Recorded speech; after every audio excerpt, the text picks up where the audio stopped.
வாராகியை சரணடைந்தாள் வளம் யாவும் பெற்றிடலாம்.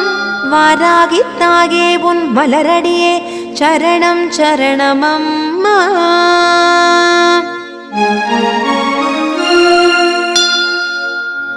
கண்திருஷ்டி தோஷம் யாவும் கணத்தில் ஓடிடச் செய்வாள் வாராகி.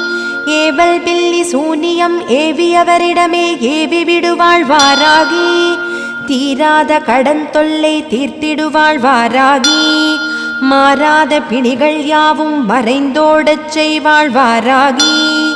கரும வினைகள் யாவும் களைந்திடுவாள் வாராகி. வறுமை என்ற சொல்லை வளமை ஆக்கிடுவாள் வாராகி. வாராகி பக்தனிடம் வாதாடாதே என்பர். வாய்மையும் வல்லமையும் தந்து வழக்கில் வென்றிடச் செய்வாள் வாராகி. மின் அதிர மண் அதிர வந்துதித்தாள்